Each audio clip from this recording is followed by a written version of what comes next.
Jnanam paramam dhyeyam. Knowledge is supreme.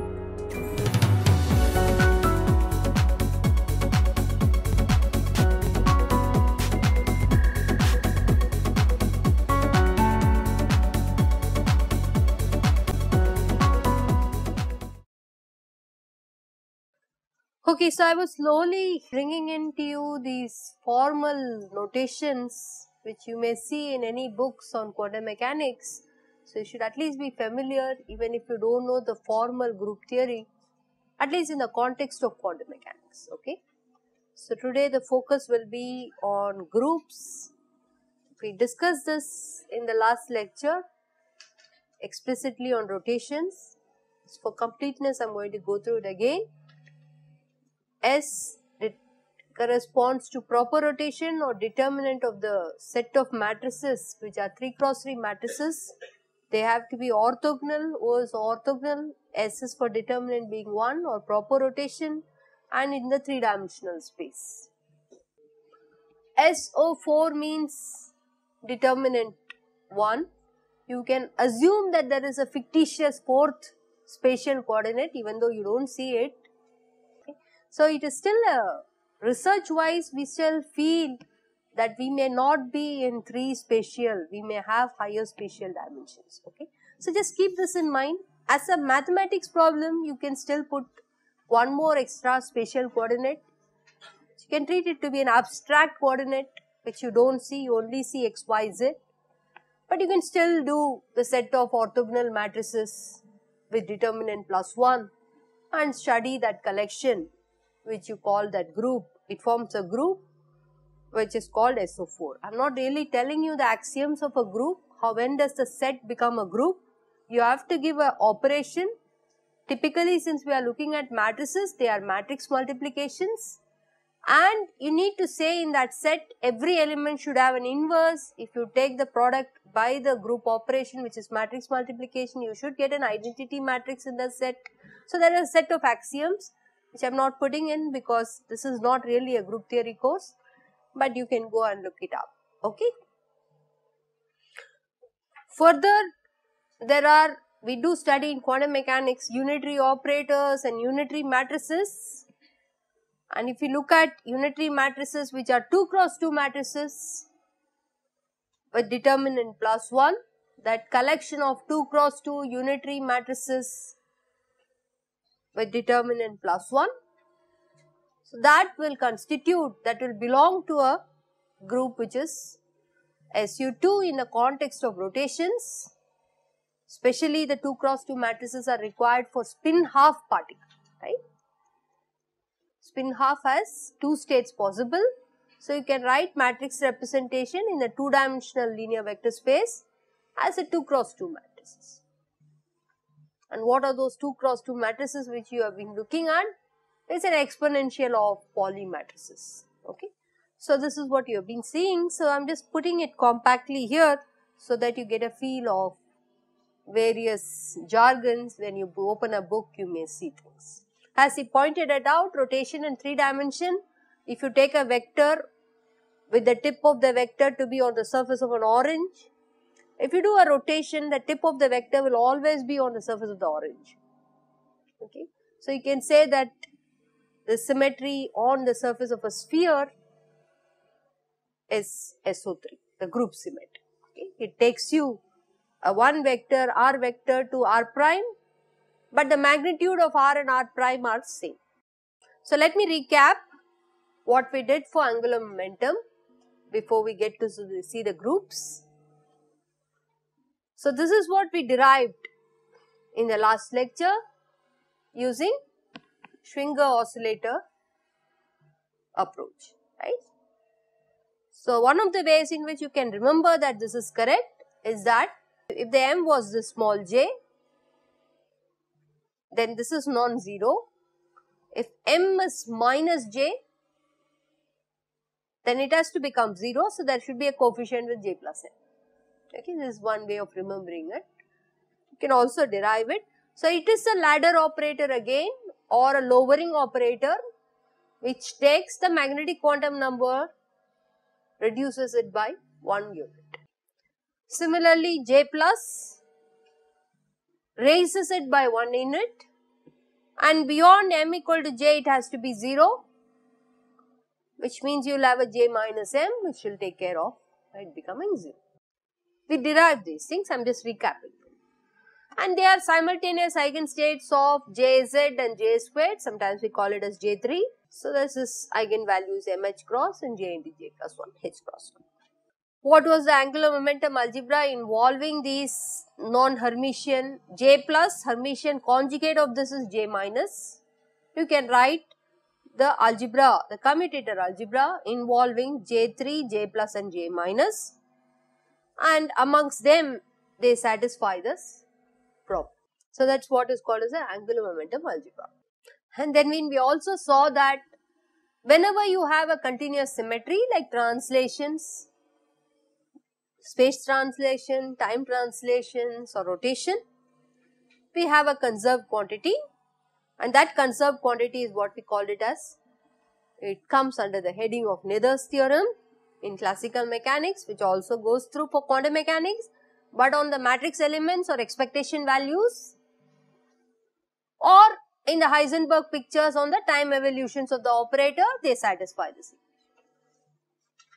right? I am just trying to connect with what all you know so far.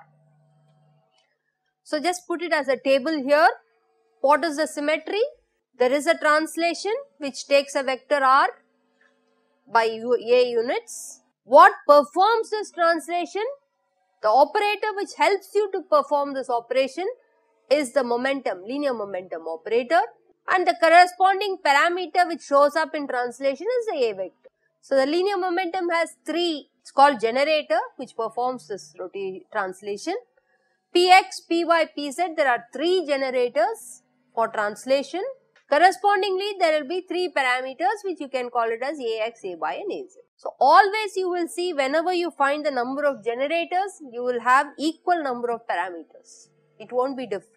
Time translation is just shift the time by a constant. Nothing happens. Most of the systems which you are considering as Hamiltonian is independent of time. So this is the generator of time translation, and the corresponding parameter is C, which is also one parameter. One operator and one parameter. The last one in this context, rotation, takes an r vector to an r prime vector, r vector to r prime vector. Let us rotate by an angle whose magnitude is theta about a unit vector direction n hat. So you can call theta vector as mod theta times hat n. So this rotation matrix is a 3 cross 3 matrix which operates on this r vector. So what were the generators of this? The generators of this rotation operation, it can be implemented by angular momentum. I will go through those steps also again. And the corresponding parameters. So there are 3 angular momentum components. There will be 3 angle of rotation depending on whether you rotate about x axis, you call it as theta x, about y axis you call it as theta y, and about z axis you call it as theta z. So you see from this neat table for the simple continuous symmetry, and these generators are the conserved quantities. So d by dt of the p operator as a function of t in the Heisenberg picture will always be 0, or equivalently the Hamiltonian for a system which possesses translation symmetry should commute with the generator by the Heisenberg's equation, evolution equation. Is that correct? So everything falls in place. So what is SO3? SO3 is a set of all 3 cross 3 orthogonal matrices which includes the inverse. So the inverse of the R matrix is nothing but, suppose you take theta to be about one particular axis, you just change the sense of rotation to minus theta and they will be inverses of each other. Why? When you take the product of this with this, it will be an identity operation. So representing proper rotation, determinant R is +1, that forms a group SO3 under matrix multiplication. You have to give an operation. So here the operation for the group is matrix multiplication. Just giving the set of R matrices or set of matrices which are orthogonal is not enough. You have to give the group operation, and the group operation is just multiplications of matrices. And they are proper rotation, that's why the determinant R is +1. So such a group is called SO3.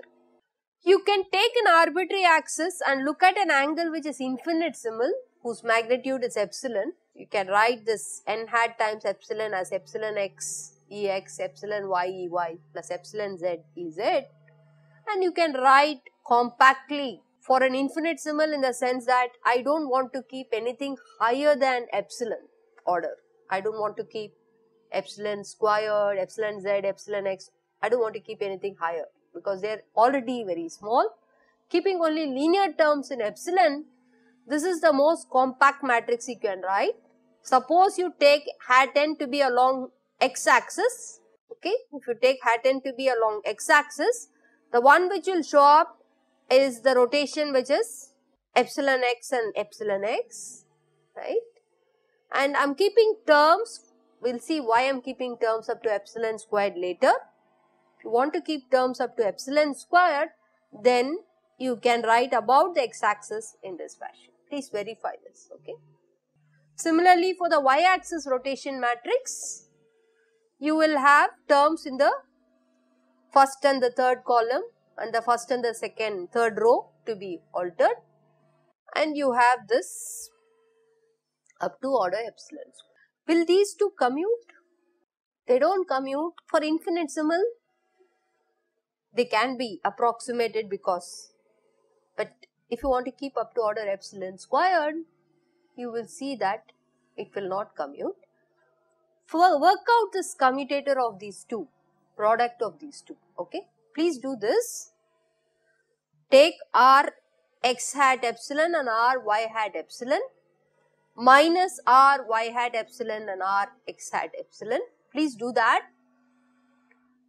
okay, and see what is that non-zero quantity and write down on the right hand side, okay. I will leave it to you to do this. If you do that, you will find that the right hand side is this matrix, and if you compare rotation of z of epsilon, if you compare this with this, you can say that it is a rotation about z axis by angle epsilon squared, okay. Just check this. Minus, you remove the diagonal elements, so minus the identity. So this is just to indicate that the matrices of SO3, they don't commute. This is non-zero, right hand side is non-zero. They don't commute if you keep up to order epsilon squared, and the commutator has a unique form. In fact, we will see from here that the generators which are responsible for rotations are the angular momentum, and you can show that the angular momentum commutator algebra exactly reproduces this relation. What is the commutator relation? Lx Ly has to be IH cross Lz, and you can get that out of this. So, rotations in classical mechanics versus classical quantum mechanics. So, typically in classical mechanics, when you rotate by an angle d omega about an axis perpendicular to the plane, transform the vector r to r plus dr, this is what you do, where the change in vector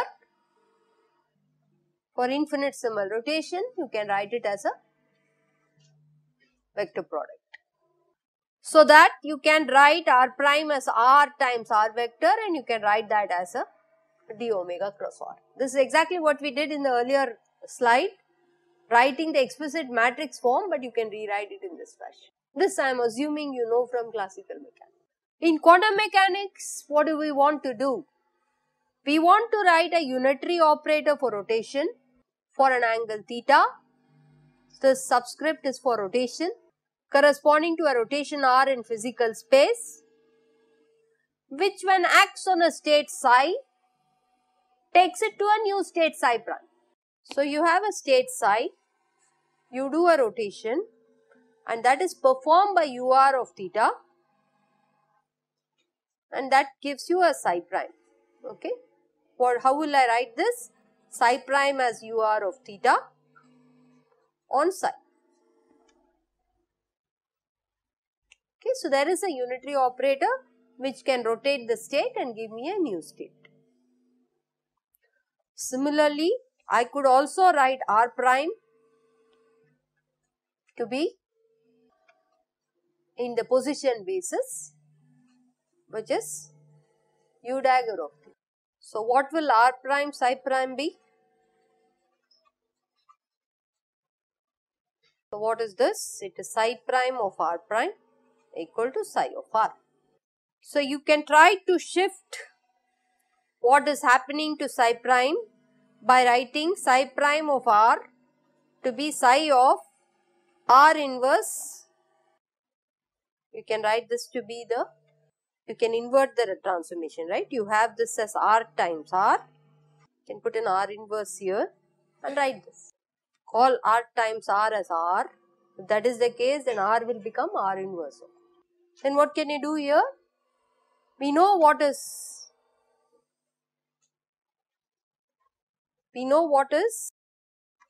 R on R. That is R prime, which is 1 plus d omega cross R, or R times d omega cross R, right?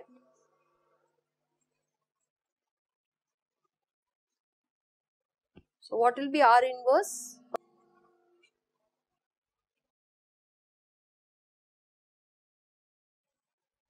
What is R inverse?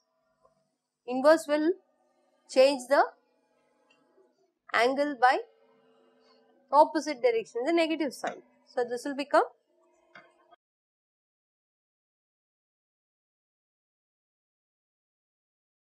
so what do we have?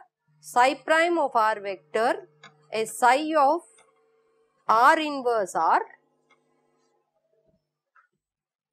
I can write this as psi of R vector minus d omega cross R for infinitesimal rotation. Can you do a Taylor series expansion here? It be psi of R minus d omega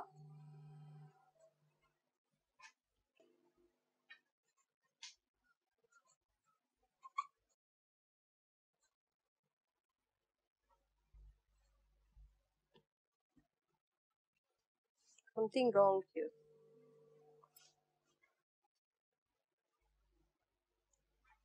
Psi of R, then can you do this Taylor series expansion and see whether you get psi of R? Have I done it correctly? Yeah, I have done it correctly. So then it will be, this is the correction, so that will be there, dotted with del of psi. Okay, so this is a mistake I did. So this is R plus some correction, and that correction is. Now what do we do? What is the next step? In quantum mechanics, what do we have to do? The del operator has to be converted to a momentum operator. Put I, H cross, convert it into momentum operator, and it's a scalar triple product. Play around and see what you get. Can you check it? What do we get? You roughly know it should be the generator of rotation, which has to be angular momentum. Okay, so let me just go through the summary here, and then in case you have not done it, you can take it from here.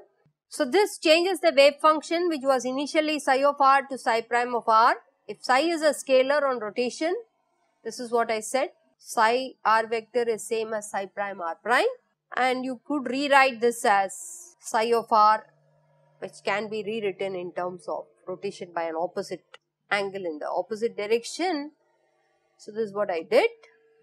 This is R inverse, and do a Taylor series expansion, which I did already for you, and take I minus IH cross as a momentum operator and rewrite the above it. This is what I left it for you. What will that be? There are these in between steps. You can take the scalar triple product, write it as d omega dotted with R cross P. R cross P is the angular momentum, orbital angular momentum, physical rotations when you do in physical space, what you have is only orbital angular momentum, and you get automatically the change in psi prime at the position r. So this only gives you the unitary operator which takes psi to psi prime at the same position r. Wave function changes at a position r to psi prime, and how it changes is the unitary operator, and this is unitary for an infinitesimal angle. If you make the angle to be, if you increase the angle, finite angle, then what do you have to do? Keep taking more pieces. You can multiply this thing because it's a continuous symmetry. Any finite rotation can be treated about the same axis, can be treated as product of infinitesimal rotation about the same axis. Okay, so even though I did it for a physical rotation, we have seen from Stern-Gerlach experiment and many of the experimental data that you need to put in another quantum number whose properties are similar, or the angular momentum algebra are similar to what you see for the orbital angular momentum, and we compactly call angular momentum as vector J or operator J in quantum mechanics. So we can try to write unitary operator for a spin J in general particle under rotation by an infinitesimal amount is this. If you want to do the finite rotation about the same axis, the matrices commute. You all know that, right? If I do a rotation about z axis by an angle, let's say 20 degrees, and then do a rotation about z axis by 30 degrees, then it will be like a rotation about the same axis by 50 degrees. Is that right? So they commute. The order really doesn't matter there. So you can try to write the product of unitary matrices for infinitesimal rotation, which you can write it as a finite rotation by n as the d theta, and do it n number of times. And this is the formal definition for an exponential function. So there is a unitary operator in quantum mechanics which performs rotation not only in physical space, but it could also be in the spin space or some internal space, which we call it as a total angular momentum J, where the generator is the angular momentum J. Okay, so this is what we call it as a rotation operator even in the spin space. So we have been doing this many times, that Jx, Jy, Jz. Now I have tried to motivate you in quantum mechanics even in the abstract space. They can be treated in that abstract space which is like a spin space. Spin half will have a two-dimensional linear vector space. In that space also it is a rotation, and that rotation can be generated by Jx, Jy, Jz, which are generators. And there is one subtlety which you should compare between translations and rotations. In translation, if I do translation along x and then do a translation along y, or if you do y and then x, the final result will be the same, final destination will be the same, right? What is the reason? Generators of the translations, which are px and py, the commutator is 0. But if you do a rotation about x-axis and then a rotation about y-axis and reverse the order, you know they don't commute. Another way of saying is the generators of such a rotation should not commute.